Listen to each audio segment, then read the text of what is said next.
Welcome to Mindfulness on Monday, and we're a little bit late this morning, Sune and I, and Hi, that is Renee. entirely my fault. So my apologies, Sune. Mm, But I was just relaying this tale of being out enjoying nature, so distracted that I didn't really realise what time it was. Anyway, well, it's such a nice day. I mean, it's quite hard being inside when it's like this, isn't it?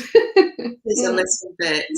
I thought I would treat myself to some outdoor time because, I think it is so important that we do practice what we preach and we realise the benefits, and then we are more helpful to other people ultimately, aren't we? So, Yeah, I think ultimately that's the not only helpful, but yeah, I guess helpful and more we can be put to use in better ways. yeah, we've got more in reserve, more Yeah, capacity, more, yeah. And maybe we're just very slightly less stressed. Which is the topic for today.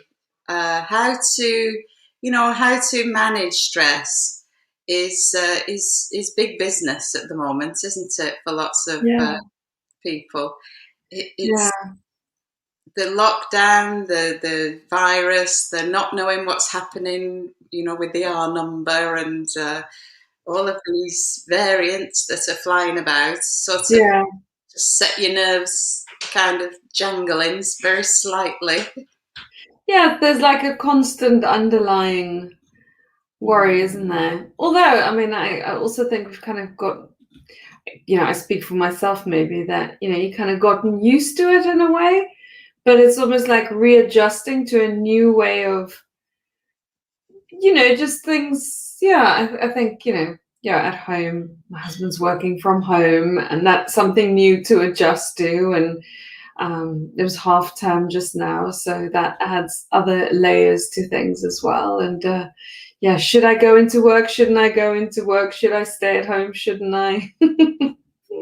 Yeah, well, that's it. I was with some relatives yesterday and we were discussing this very thing, that their office that they used to inhabit is no longer in Mm, existence, and mm, it is now the norm. They both work for the same firm and they've got two small children, and these particular children, the school's got 2 weeks this half term. So, she was saying that Thursday she's got mum-in-law, and Friday it was going to be all, hitting the fan with kids and telephone yeah. calls. And so that, this is a real thing for people that Yeah. really wasn't a thing before. Yeah, I think also generally stress is just there's no respite, is there, unless you actually take that respite, and it's the constantness of it. Whereas, if you're being chased by a lion in the savannah, or if you're that person who lifts the car off your child, the adrenaline rush and the stress that contributes to, everyone would say you need to rest, let's feed you, you need to recover from this, it's been a big ordeal. But these days we have, well, we're not lifting cars off kids, but for many people their stress is on par with just real physical danger. Mm, But it's not, but there's no respite from it, mm. and it's just constant, and before you know it, you're burnt out, or can't cope anymore with just the tiniest little things, and so much easier to get triggered and fly off the handle Mm. when your reserves are a little bit low. Yeah, and I think Mm. this low level chronic stress that lots of people live with without even realizing is something that is a very real phenomenon. That Yeah. just the fact that we have artificial light all through the day into the night, Mm. we're not getting our usual biological messages to go Yeah. into that sleep. The fact that we're exposed to all the blue light and the EMFs from your electronical, I I like that. Mm. Devices, you know, it leads to this low level, Yeah. underlying, chronic, ongoing situation that people become kind of accustomed to as their norm, which actually can be exceedingly counterproductive for Yeah. overall health. Yeah, and I think also paired with that is this is our mindset and the way we speak to ourselves. And if you're constantly feeling lack of self-worth, um, you know, low levels of self-esteem, constantly being hypercritical towards yourself, judgmental, impatient towards yourself, it's this added influx of stress essentially, and something that you now have to deal with is your the way you're speaking to yourself as well, and the external. So it's this, I think, this double whammy of internal and external bombardment almost, which can really drag you down. Yes, yeah, I absolutely concur with that. And it's certainly easy as a middle-aged menopausal woman to feel under pressure, to when things are going against you and your memory lets you down, and you're suddenly faced with somebody you can't remember the jolly old name of. Uh, Yeah, things can really undermine your confidence to the yeah, point that negative self-talk is very present. Uh, so I guess the hope is that we can help people, guide them, steer them towards a path of self-awareness in the first instance, which yeah. is the biggest step we can take towards tackling or managing situations, isn't it? Yeah, I think so, and I think that awareness is the most important thing. You can't.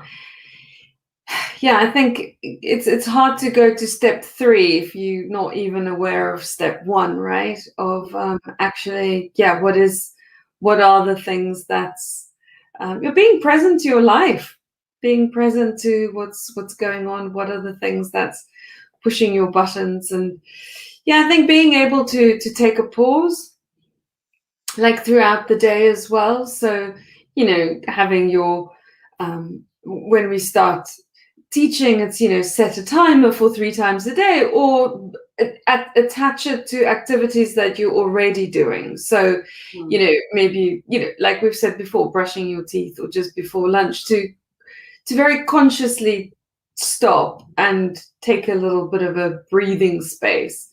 And I think as we get used to doing that, then when you're in a very stressful situation, or work is stressful, or life is just kind of overwhelming, then that becomes more automatic than not, is mm.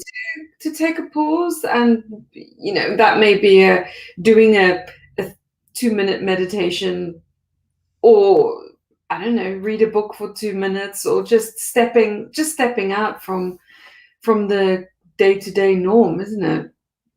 Yeah, I mean, I think the challenge is for to allow that space really for Mm. nothing. That we feel guilty for allowing ourselves space or time, and yet we would quite easily give away our time to Mm. mindless scrolling through Facebook, such Yeah. like so. To be Yeah, aware. and Mhm. I think, sorry, I don't mean to interrupt you, but where time is considered, that doesn't have to take more than 2 minutes.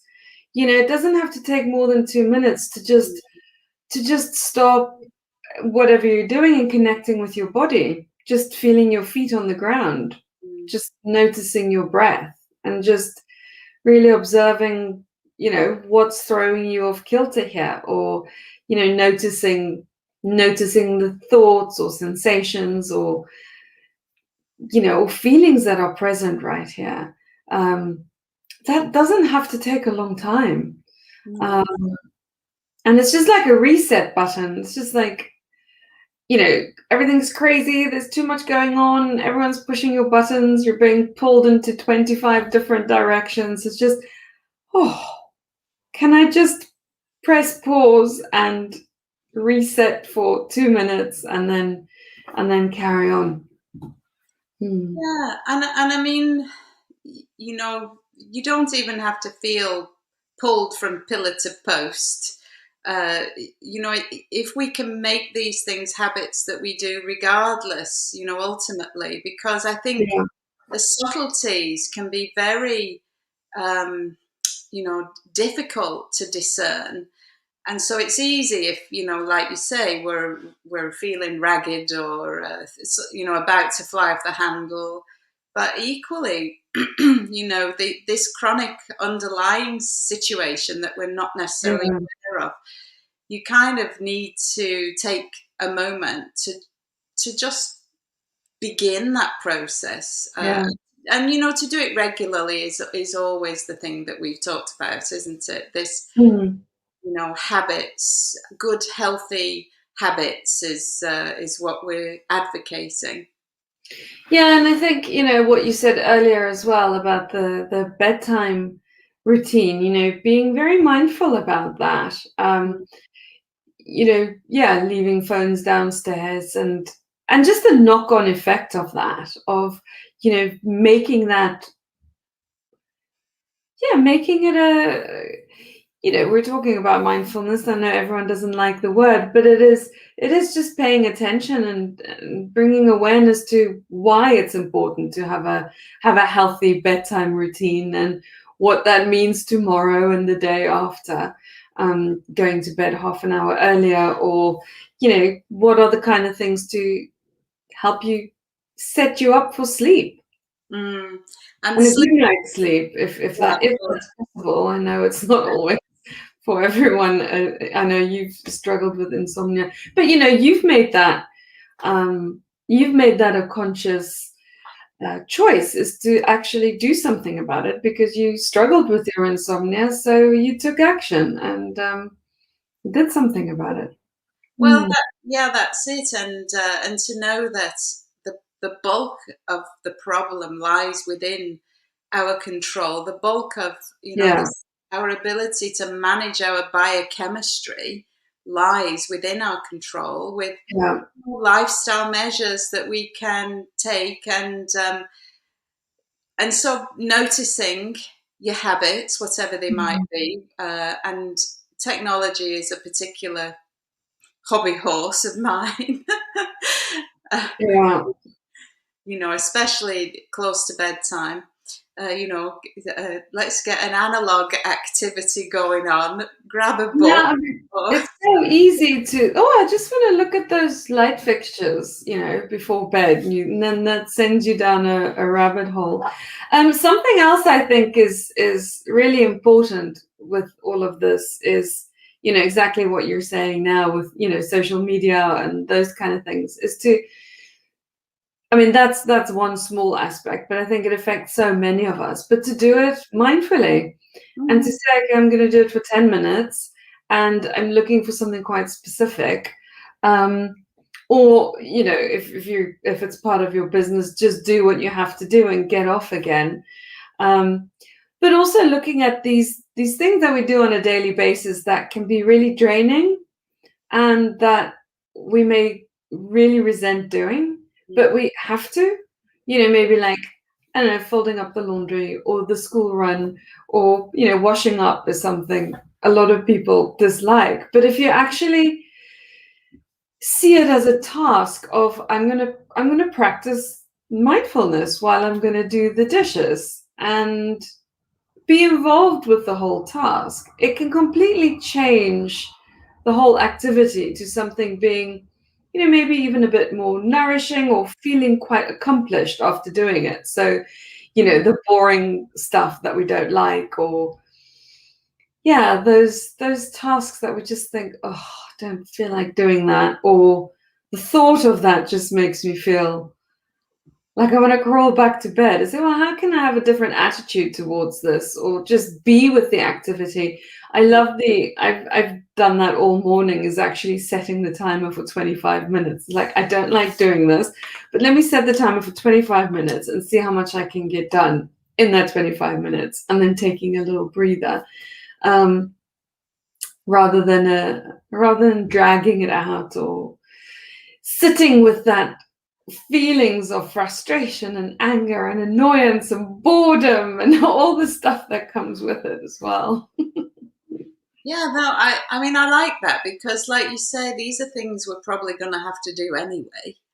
And that this, this whole agenda of, oh, if you approach it with that sensation of dread or, uh, Yeah.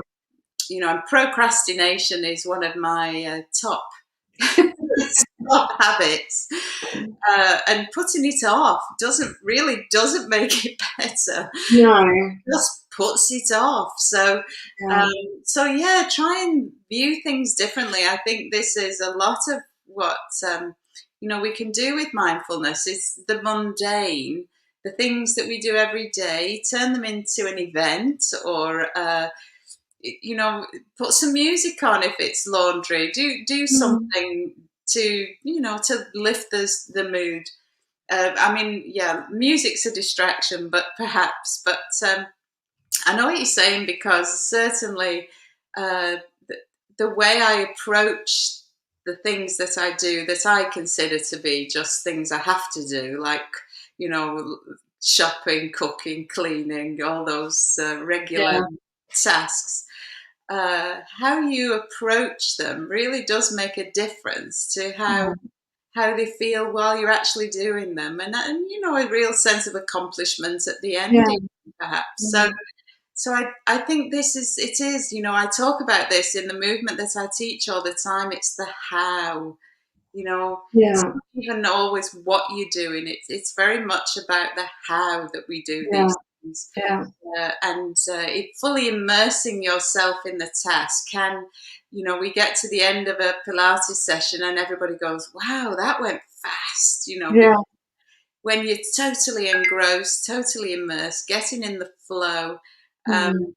and this is really good for the brain chemistry and Mm. your biochemistry as a whole, bringing down the cortisol levels, facilitating sleep, good quality sleep. Mm. And it is, trying to somehow, we've got to think about where do we interrupt Yeah. cycle. Yeah. For so many people, they're on the treadmill or the wheel. I think of the hamster wheel, Yeah. and so at some point, something maybe occurs health wise that makes us have to reflect and change whatever it Mm. is that we're doing, and so it's at where do we interrupt this cycle? Yeah. Yeah, and I think that's where mindfulness plays a big role, is that with mindfulness, you can interrupt that because you're so much more aware of, you know, and this, especially when stress takes over, it's like all the things that we know are good for us kind of get shifted to the bottom of the list of things that we know we need to do. It's much easier to grab a takeaway and I don't know, just all the stuff that we do when we stop looking after ourselves, essentially, when we get more stressed. But I think where mindfulness plays such an important role is to, when you notice that that is happening, you can start interfering and, take that pause, reflect, hang on, what is going on here right now? I'm not acting like the person I want to be. I'm not doing my Pilates classes anymore. I've stopped, making my homemade soups, all of these things. Like, whoa, something needs to be readjusted. And yeah, it's having that awareness then to interrupt and interfere in your own life and go, this is not working. And what can I do to stop you spiraling down and reaching that point of exhaustion or falling off the hamster wheel Yeah. and knocking your head and tripping the electricity? I don't know, everything falls to pieces, doesn't it? Mm. Yeah, well, that's right, exactly. And so we know the consequences of stress are far-reaching, Mm. into our health, and that is just my mo. Let's be healthier, fitter, live better for longer, uh, Yeah. and stress really does play a huge part. Um, Yeah, and I mean, we haven't even really spoken about the menopause much, but it is such a big contributing factor to the way women transition because of just the physiological and the psychological effects of high amounts of stress over a long period of time, especially in your 40s. Mm. Um, that by Yeah, the time the menopause comes, the adrenals are just too tired to do anything that they're supposed to be doing. and I sort of, I was looking at this as I always do, and looking at Maslow's hierarchy of needs. You know, the triangle, Yeah, and the instability that the hormonal fluctuations create essentially speaks to the base of this pyramid. So that when your physiology is fluctuating, I mean, that it just doesn't get more fundamental than that, really. yeah, And similarly with the things that are at the bottom of that hierarchy of needs, your finances, your the roof over your head, those fundamental things are the biggest cause of stress and anxiety and worry. But it really kind of, I thought, yeah, this instability, the hormonal fluctuations, which have ramifications on lots of body systems, lots of physiology, but mm, essentially it just speaks to that, this basic requirement for stability. And so yeah, it's hardly any wonder that we, yeah. stressed, and we're just fried with all of that, this, kind of roller Well, coaster. I guess, so many things have changed in our, as humans, and we've evolved, but Mm, our physiology is exactly the same. mm. Yeah, I mean, that's right. I was listening to a podcast at the weekend, oh no, it was an audio book, actually, to be 100% accurate. And they were talking about genetics and epigenetics. So, the genetic, it takes so long for the genes to change, but there can be changes that occur within a generation. And I mean, we're in such a rapid state of change, aren't we, at the moment with our society? It's never been changing so rapidly. Yeah. So this all stands to just upskittle us, as I Oh, like. skittle, I like that. So what are your takeaways, Philippa? Well, I come back to, for me, I manage my physiology with movements and with breath work and with outdoors and fresh air. Hmm. And I could, put them all together. Yeah.